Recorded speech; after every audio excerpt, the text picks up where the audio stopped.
Hello there, my awesome students! How are you today?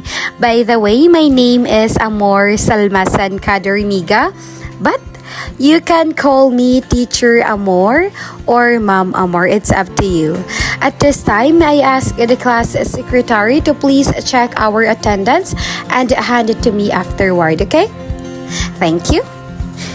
And before we delve into our discussion, let's review first our classroom rules, which acronym as COMS, again, which are summarized by the acronym COMS, okay?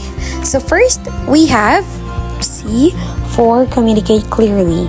Speak politely, raise your hand before talking, and express your ideas clearly. Next, O for observe body language. Show respect through eye contact, proper posture, and appropriate facial expression. M for mind your tone. Use kind and calm words, no shouting, teasing, or rude remarks. Next, we have maintain respect. Listen when others are speaking, respect different opinions, and follow classroom rules procedures. Next, stay attentive. Focus on the lesson, avoid distractions, and participate actively in class activities. By following these rules, we can secure a smooth, respectful, and engaging learning environment. Class, are we clear about our classroom rules? Alright, that's the spirit. Now, to keep our brains active and energy high, we're going to play a game called Guess the Message. For the instructions, look carefully at the picture that will be shown in the screen. Observe the facial expressions, gestures, body language, or symbols in the picture. Guess what message or emotion the picture is communicating, and lastly, tell whether the picture shows verbal and non-verbal communication. Instructions clear and easy to understand. Great. Let's go ahead and get started. Alright, who can identify what type of communication this is? Yes. I have your name? Exactly. This is verbal communication. Let's give a round of applause, please. Next, we have yes, Mr. Kahapon. Exactly. Let's give Mr. Kahapon isang bagsak.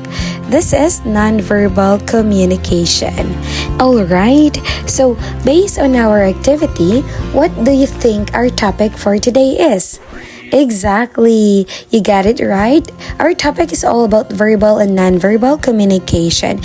Before we dive into our discussion, let's take a moment to read our learning objectives. At the end of the lesson, 85% of the students will be able to define verbal and nonverbal communication, differentiate verbal and nonverbal communication when given sample scenarios. Third, explain the different types of nonverbal communication by describing examples from images through essay. And lastly, demonstrate appropriate verbal and nonverbal communication through a short pair or group role play activity. So class, are we ready to conquer our learning objectives today? Alright, that's the energy we need. Now to move on, let's refresh our memory. Communication actually comes from the Latin word communicare, which means to work as one, or in other terms, to share or make common. When we say communication, this is a process of exchanging meaningful messages through the use of common symbols. Under communication, we have verbal and non-verbal types. Let's dive into verbal communication first. What exactly does verbal mean? When we say verbal communication, it refers to communication that makes use of language in expressing ideas or emotions. Communications utilize speech to express or communicate what they wish to say or communicate. Examples of communications are face-to-face conversation, online interactions such as classes, written communications such as letters, emails, texting, and books. Communication has many purposes, but its main function is to relay a message to one or more people. Moving on, we have nonverbal communication, which is all about how we express ourselves without words. Nonverbal communication refers to communication that does not make use of language to communicate. Other than words, nonverbal communication involves body language, gestures, appearance, and silence. In simpler terms, nonverbal communication is the transfer of information through the use of body language, including eye contact, facial expression, gestures, and more. Now, let's proceed to the types of nonverbal communication. These are, first, we have proxemics, kinesics, chronemics, and haptics. Let's first talk about proxemics. So when we say proxemics, these are a type of nonverbal communications which are the signs and signals we convey to others using our personal and social space. We determine these signs and signals based on the situation such as work or schools or how close the relationship are to us. As an example, proxemics determines intimacy between people, but this is not the case if you are on a train full of people. Understand? Alright, so here's the type of proxemics. First, we have intimate distance, personal distance, social distance, and public distance. Next in line, I will be showing you a video in where we can fully understand what proxemics is all about, okay? I have a friend who works at the Metropolitan Museum of Art. How'd you like a behind-the-scenes tour? Really? You could do that? Easily. It wouldn't be any trouble? Of course not. When could it go? How about right now? I'm ready. Are you sure? Yes. Okay, let me get my coat. Elaine, what do you say? Well, I don't think so, Aaron. I have plans. Oh. How about you, Jerry? I'm sure. Sure. You can examine the artwork up close. Maybe I'll try and catch up with you. Alright, so based on the video, proxemics help us show respect, comfort, and boundaries. Different cultures have different comfort levels with personal space. In short, proxemics is how space and distance communicate meaning. Next, we have kinesics. When we say kinesics, it refers to the use of body parts such as hands, arms, body, and face movement.